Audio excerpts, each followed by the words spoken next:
엄마, 그냥 집에 계시면 안 돼요? 저는 박말순입니다. 올해 74살입니다. 딸아이가 그 말을 할 때 저는 이미 알고 있었습니다. 그 말 뒤에 숨은 진짜 의미를요. 엄마가 오시면 불편해요라는 뜻이었죠. 하지만 그때는 몸이 너무 안 좋았어요. 무릎은 계단 오를 때마다 삐걱거렸고 혼자 사는 빌라의 보일러가 고장나서 며칠째 찬바람을 맞으며 지내고 있었거든요. 그래서 용기를 내어 딸에게 전화를 걸었던 겁니다. 은주야, 엄마가 며칠만 너희 집에서 지내도 될까? 몸이 좀 안 좋아서 그래. 딸은 잠시 뜸을 들이더니 알았어요. 오세요라고 했어요. 그 짧은 침묵이 이미 많은 걸 말해주고 있었는데 저는 모른 척 했습니다. 짐을 꾸리면서 설레는 마음이 있었어요. 손주 지훈이 얼굴도 보고 싶었고 딸아이가 해주는 따뜻한 밥 한 끼만 먹어도 기운이 날 것 같았거든요. 옷장에서 깨끗한 옷을 꺼내 입고 머리도 단정하게 빗었습니다. 거울을 보니 주름진 얼굴이 보였지만 그래도 오늘만큼은 기분이 좋았어요. 은준의 집 가는 거야. 우리 딸이 엄마 걱정해서 오라고 했어. 혼잣말을 하며 작은 가방에 옷가지 몇 벌과 약을 챙겼습니다. 딸에게 폐 끼치지 않으려고 짐도 최소한으로만 꾸렸어요. 버스를 타고 가는 내내 가슴이 두근거렸습니다. 창밖으로 스쳐 지나가는 풍경들을 보면서 문득 옛날 생각이 났어요. 은주가 어렸을 때 제 손을 꼭 잡고 유치원에 가던 모습이요. 엄마, 나 오늘 그림 그렸어.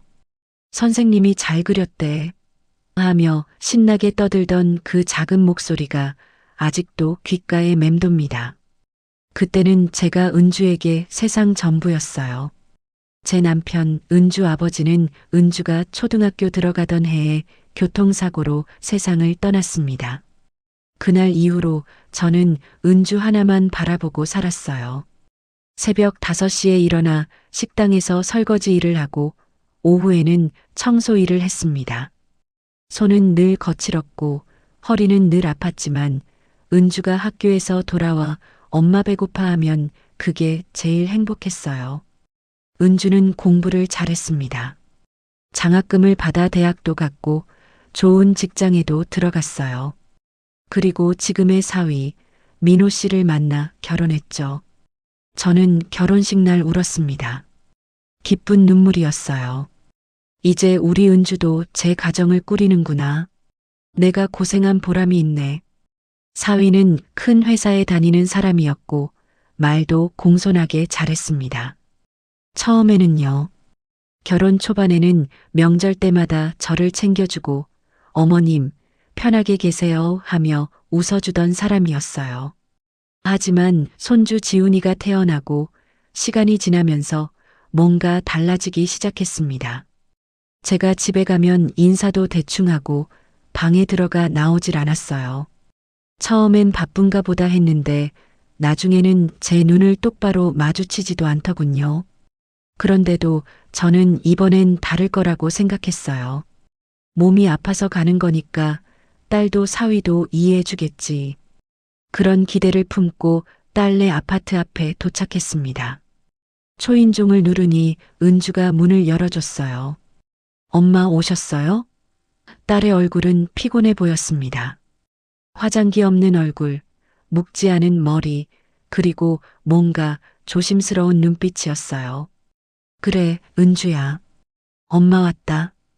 저는 억지로 밝게 웃으며 신발을 벗었습니다. 거실로 들어서는데 사위가 소파에 앉아 TV를 보고 있었어요. 고개도 돌리지 않고 오셨어요. 한마디만 던졌습니다. 목소리에는 반가움이라곤 전혀 없었어요. 민호 씨, 안녕하세요. 며칠만 신세 지겠습니다. 제가 최대한 공손하게 인사했지만 사위는 네 한마디만 하고 계속 TV만 봤어요. 은주가 제 손을 잡고 작은 방으로 안내했습니다. 엄마, 여기서 쉬세요. 제가 이불 깔아드릴게요. 딸은 부산하게 움직였지만 그 눈빛에는 불안이 가득했어요. 저는 알 수 있었습니다. 이 집에 제가 있으면 안 된다는 걸요. 하지만 몸이 너무 안 좋았어요. 며칠만 쉬다 가자. 몸이 좀 나아지면 바로 가자. 스스로를 다독이며 짐을 풀었습니다. 저녁 식사 시간이었어요. 은주가 밥상을 차렸고 우리는 식탁에 둘러앉았습니다. 손주 지훈이는 방에서 나오지도 않았어요. 지훈이는 안 먹어? 제가 물으니 사위가 차갑게 말했습니다. 시험 기간이라 방에서 먹는데요. 그리고는 저를 힐끗 쳐다보며 덧붙였어요. 요즘 애가 예민해서요. 조용히 해줘야 해요. 그 말투에는 당신 때문에 애가 불편해한다는 뜻이 담겨 있었습니다. 가슴이 철렁했어요. 은주는 아무 말도 못하고 고개를 숙인 채 밥만 먹었습니다. 밤이 되었습니다. 작은 방에 누워 있는데 거실에서 소리가 들렸어요. 사위의 목소리였습니다. 도대체 언제까지 계실 건데? 나도 집에서 편하게 쉬고 싶어. 은주의 작은 목소리가 들렸어요. 여보, 엄마 몸이 안 좋으시대. 며칠만 있다 가실 거야. 사위가 비웃듯 말했습니다. 며칠? 그러다가 한 달 되는 거 아니야? 지난번에도 그랬잖아. 저는 이불을 머리까지 뒤집어 쓰고 귀를 막았습니다. 하지만 그 말들은 이미 제 가슴에 깊이 박혀버렸어요. 다음 날 아침 저는 일찍 일어났습니다. 딸네 집에 패 끼치지 않으려고 조용히 움직였어요. 화장실도 최대한 빨리 다녀오고 부엌에서 물 한 잔 마실 때도 소리가 나지 않게 조심했습니다. 은주가 일어나 아침 준비를 하는데 사위는 식탁에 앉아 신문을 보고 있었어요. 제가 조심스럽게 인사했습니다. 민호 씨, 잘 잤어요? 사위는 신문에서 눈도 떼지 않고 네 한마디만 했어요. 식탁에 앉아 아침을 먹는데 공기가 너무 무거웠습니다. 은주는 계속 눈치를 보고 사위는 휴대폰만 보고 저는 밥 한 숟가락 떠먹는 것도 조심스러웠어요. 그날 오후 사위가 퇴근하고 돌아왔습니다. 거실에 있던 저를 보더니 인상을 찌푸렸어요. 아, 어머님, 여기 계셨어요? 마치 제가 없어야 할 곳에 있는 것처럼 말하더군요. 저는 얼른 일어나 방으로 들어갔습니다. 문을 닫고 앉아 있는데 가슴이 답답했어요. 내가 왜 이렇게까지 눈치를 봐야 하지? 내 딸 집인데. 하지만 동시에 알고 있었습니다. 이건 제 집이 아니라는 걸요. 이곳에서 저는 손님도 아니고 그렇다고 가족도 아닌 그저 불편한 존재일 뿐이라는 걸요. 사흘째 되는 날 저는 결심했습니다. 더는 이곳에 있을 수 없다고요. 몸은 여전히 안 좋았지만 마음은 더 아팠습니다.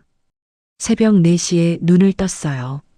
조용히 짐을 쌌습니다.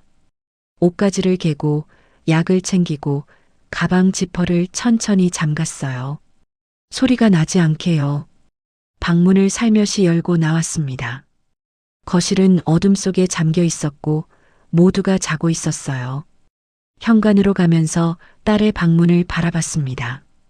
은주야, 미안하다. 엄마가 너한테 짐이 돼서 마음속으로 말하며 신발을 신었습니다. 아파트 계단을 내려가는데 무릎이 욱신거렸어요. 한 계단 한 계단 내려갈 때마다 가슴이 먹먹했습니다. 이게 뭐람? 내가 뭘 잘못했다고. 눈물이 나려고 했지만 꾹 참았어요. 울면 안 돼요. 울면 더 서러워지니까요. 아파트 단지를 나와 버스 정류장까지 걸어갔습니다. 새벽 공기는 차가웠고 거리는 조용했어요. 저 혼자만 이 세상에 남겨진 것 같았습니다. 첫 차 버스가 왔어요. 버스에 올라 제일 뒷자리에 앉았습니다. 창밖을 보니 해가 떠오르기 시작했어요. 주황빛 하늘이 참 예뻤습니다. 그 하늘을 보면서 저는 생각했어요. 이대로 서러움만 안고 살 순 없지. 나한테도 내 인생이 있어. 남편이 떠난 후 은주를 키우는 게 제 전부였습니다.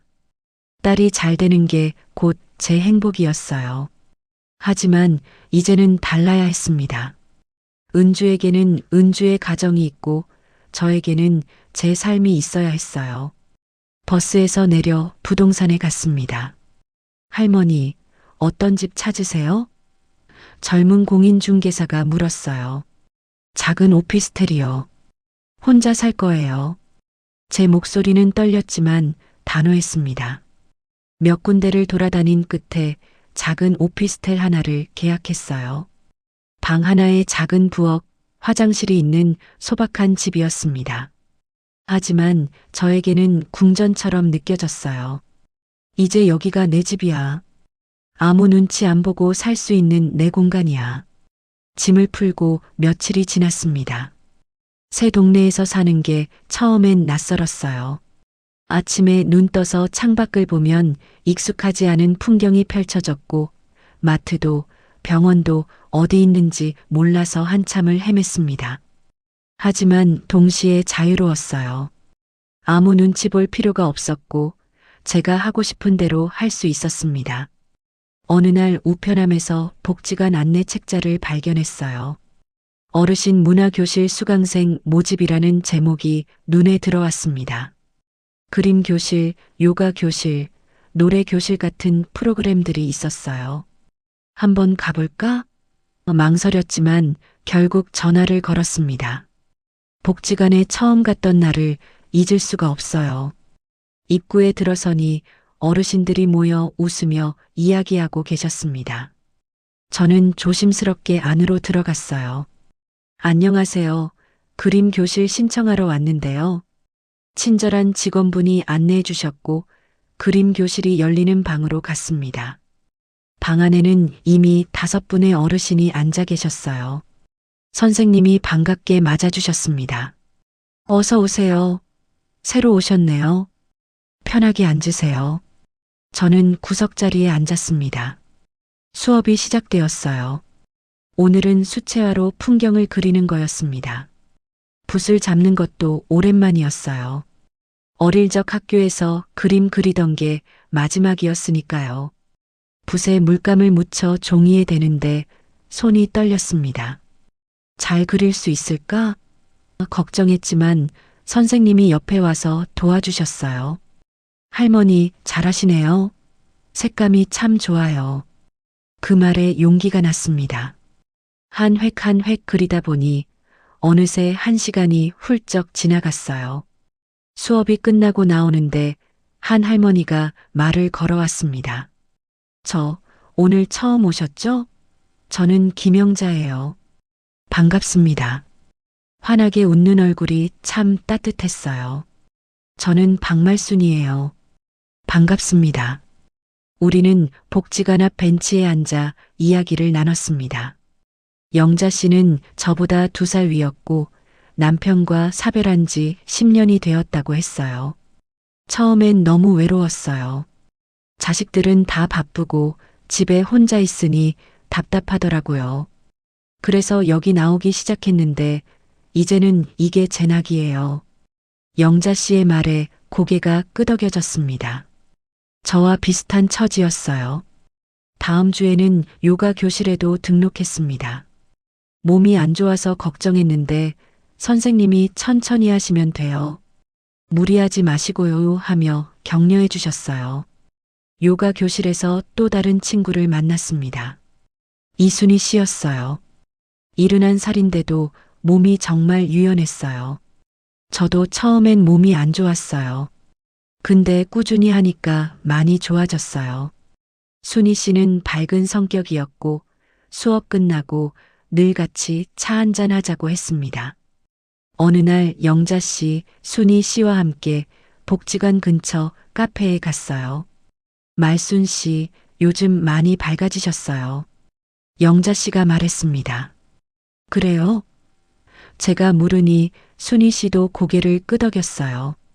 처음 오셨을 때는 표정이 어두우셨는데 요즘은 많이 웃으세요. 그 말을 듣고 보니 정말 그랬어요. 예전엔 하루 종일 한숨만 쉬었는데 요즘은 웃는 날이 더 많았습니다. 고마워요. 두 분 덕분이에요. 제가 말하자 영자 씨가 제 손을 꼭 잡았어요. 우리 서로 의지하며 살아요. 혼자는 외롭잖아요. 시간이 흐르면서 저는 변해갔습니다. 아침마다 일찍 일어나 가벼운 스트레칭을 했어요. 그리고 밥을 차려 먹었습니다. 예전에는 대충 때우곤 했는데 이제는 제대로 챙겨 먹었어요. 내 몸 내가 챙겨야지. 복지관에 가는 날은 기분 좋게 옷을 골라 입고 화장도 살짝 했습니다. 거울을 보니 주름은 여전했지만 표정이 달라져 있었어요. 밝아 보였습니다. 무릎도 요가를 꾸준히 하면서 조금씩 나아지는 것 같았어요. 여전히 아프긴 했지만 예전보다는 훨씬 나았습니다. 복지관에서 가을 소풍을 간다는 공지가 나왔어요. 근교산으로 단풍 구경을 가는 거였습니다. 말순 씨, 같이 가요. 영자 씨와 순희 씨가 저를 꼬드겼어요. 산은 좀 힘들지 않을까요? 무릎도 아픈데. 걱정했지만 두 친구가 천천히 가면 돼요. 우리가 도와줄게요 하며 설득했습니다. 결국 함께 가기로 했어요. 소풍 가는 날 날씨가 정말 좋았습니다. 맑은 하늘, 선선한 바람, 그리고 단풍이 물든 산이 눈앞에 펼쳐졌어요. 우리는 천천히 산을 올랐습니다. 무릎이 아팠지만 친구들이 옆에서 조금만 더 가요. 거의 다 왔어요 하며 응원해 주었어요. 정상에 올랐을 때 숨이 찼지만 기분이 정말 좋았습니다. 우와, 경치 좋다. 순희 씨가 소리쳤고 우리는 함께 웃었어요. 그 순간 저는 깨달았습니다. 아, 나 아직 살아있구나. 이렇게 웃을 수 있고 친구들과 함께 할 수 있구나. 그런데 어느 날 휴대폰에 딸에게서 메시지가 왔어요. 엄마, 어디 계세요? 연락이 안 되네요. 그 후로도 몇 번 더 메시지가 왔습니다. 엄마, 전화 좀 받으세요. 엄마, 걱정돼요. 저는 한동안 답을 하지 않았어요. 뭐라고 말해야 할지 몰랐거든요. 하지만 계속 연락이 오자 결국 전화를 걸었습니다. 여보세요, 은주야. 딸의 목소리에는 안도가 섞여 있었어요. 엄마, 어디 계세요? 갑자기 나가셔서 얼마나 놀랐는지 몰라요. 엄마 괜찮아. 지금 잘 지내고 있어. 제 목소리는 담담했습니다. 은주가 물었어요. 어디 계신데요? 오피스텔 하나 얻었어. 혼자 살기 딱 좋더라. 딸은 잠시 말이 없었습니다. 그리고 조심스럽게 말했어요. 엄마, 미안해요. 그때 제가 엄마를 제대로 못 지켜드렸어요. 딸의 목소리가 떨렸어요. 괜찮아, 은주야. 엄마가 이해해. 하지만 제 마음 한구석에는 여전히 서운함이 남아 있었습니다. 엄마 보러 가도 돼요? 딸이 물었어요. 나중에 얘기하자. 엄마 지금 바빠. 사실 바쁜 게 아니었어요. 그냥 아직은 딸을 만날 준비가 안 되어 있었습니다. 전화를 끊고 나서 가슴이 답답했어요. 하지만 동시에 홀가분하기도 했습니다. 이제는 내가 주도권을 쥐고 있어. 내가 원할 때 만나면 돼. 복지관에서 전시회를 연다는 공지가 나왔어요. 그림 교실 수강생들의 작품을 전시하는 거였습니다. 선생님이 제 그림도 전시하자고 하셨어요. 할머니 그림 정말 좋아요. 색감도 따뜻하고요. 처음엔 부끄러웠지만 결국 동의했습니다. 전시회 날 복지관 로비에 우리의 그림들이 걸렸어요. 제 그림 앞에 섰을 때 뭉클했습니다. 이게 내가 그린 거야. 그림 속에는 단풍 든 산, 파란 하늘, 그리고 작은 오솔길이 그려져 있었어요. 순희 씨가 옆에서 말했습니다. 말순 씨, 이 그림 참 예뻐요. 희망이 느껴져요. 그날 저녁 집으로 돌아와 소파에 앉았어요. 창밖을 보니 노을이 지고 있었습니다. 주황빛과 보라빛이 섞인 하늘이 정말 아름다웠어요. 그 하늘을 보면서 저는 생각했습니다. 내 인생도 이 노을처럼 아름다울 수 있겠구나. 끝이 아니라 새로운 시작일 수 있겠구나. 며칠 후 딸에게서 또 연락이 왔어요. 엄마, 꼭 한 번만 만나요. 지훈이도 할머니 보고 싶대요. 이번엔 제가 답했습니다. 알았어. 그럼 우리 집으로 와. 엄마가 밥 해줄게. 딸은 놀란 듯 물었어요. 정말요? 응, 와. 토요일 점심에 전화를 끊고 나서 저는 미소를 지었습니다. 이번엔 제가 초대하는 거예요. 제 공간에서 제 방식으로요. 토요일이 되었습니다. 아침 일찍 일어나 집을 정리하고 장을 봐왔어요. 딸이 좋아하는 된장찌개를 끓이고 손주가 좋아하는 떡볶이도 만들었습니다. 문을 두드리는 소리가 들렸어요. 문을 열자 은주와 지훈이가 서 있었습니다. 사위는 오지 않았어요. 엄마, 딸이 저를 보더니 울먹였습니다. 왜 울어? 어서 들어와. 제가 웃으며 말했어요. 지훈이는 조금 어색해했지만 곧 할머니 방을 구경하며 신기해했어요. 할머니, 여기 그림 할머니가 그렸어요? 응, 할머니가 배워서 그렸지. 와, 진짜 잘 그리시네요. 손주의 칭찬에 마음이 따뜻해졌습니다. 밥을 먹으면서 은주가 말했어요. 엄마, 정말 미안해요. 그때 제가 엄마를 지켜드렸어야 했는데. 눈물을 흘리는 딸을 보며 저는 딸의 손을 잡았습니다. 괜찮아, 은주야. 엄마도 이해해. 너도 내 가정이 있으니까. 하지만 엄마는 딸이 말을 잇지 못했어요. 저는 웃으며 말했습니다. 엄마 이제 괜찮아. 오히려 잘 된 것 같아.